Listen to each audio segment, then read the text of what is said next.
quand on a Omar Sy, qui à longueur de journée, qui a été vu aux États-Unis, hein, paix à son âme, lui aussi, hein, il a été vu là-bas. Paix à son âme, il est pas mort. Mais il est mort pour la France. Mais il est mort pour la France. Monsieur tourne des films avec les États-Unis, très bien. C'est plus son problème. Pour moi, il est mort pour la France. Il a oublié qu'il a commencé avec les téléphones là et son ami Fred et que Canal+ lui a offert une vitrine. Si le Canal+ était si raciste que ça, comme il dénonce tout le temps que les Blancs sont racistes, etc., que la France, etc. Lui et Madame Jordana, c'est ça. Bon, c'est pareil. Elle aussi qui a dit que en France, tous les, je ne sais combien, tous les jours, il y a des Noirs et des Arabes qui se font massacrer dans les commissariats. Vous voyez, Madame Jordana, c'est ça, Jordana, l'actrice. Oui. Toutes ces personnes-là, pour moi, crachent sur la France qui leur a tout donné.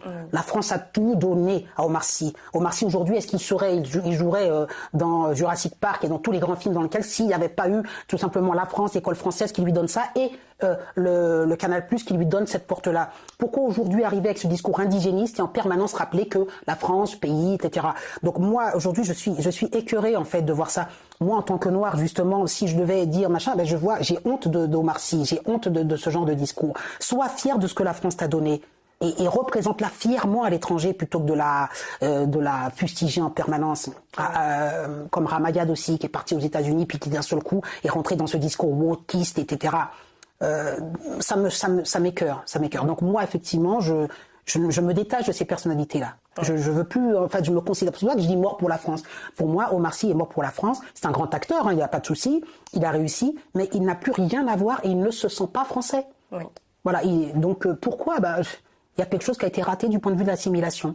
D'accord. Et c'est donc la responsabilité des personnalités politiques, de l'État, du système, à qui on doit imputer cette responsabilité? C'est de la lâcheté politique, on n'exige plus rien, c'est comme à l'école. On n'exige pas des gens qui sont en France d'aimer la France, tout simplement.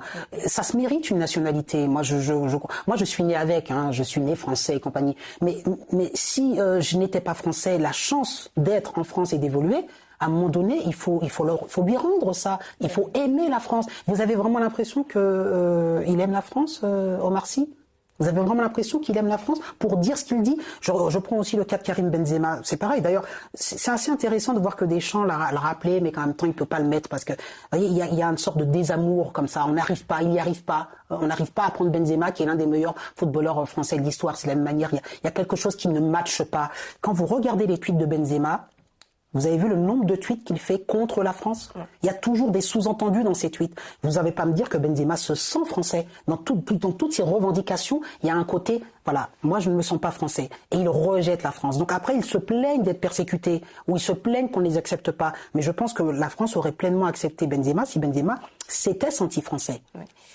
Et pour en revenir justement j'ai eu un invité précédent qui n'a pas manqué de m'expliquer. Bien évidemment, je préfère préciser qu'il a bien dit que la discrimination positive nuisait complètement à tout ce qui pouvait être minorité, mais il a quand même dit que quand on avait des origines, c'était difficile de trouver un travail en France.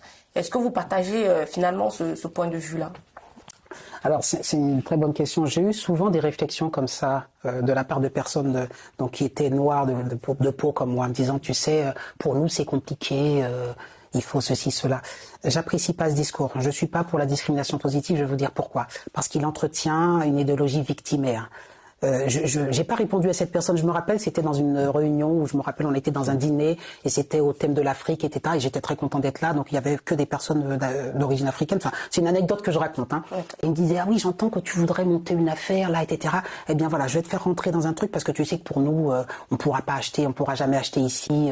Ils nous acceptent pas. Donc voilà, on est en tant que communautaire. Nous, on a des plans. Si tu veux, tu rentres dans notre communauté et on va pouvoir te faire acquérir, enfin, en tout cas, te faciliter pour.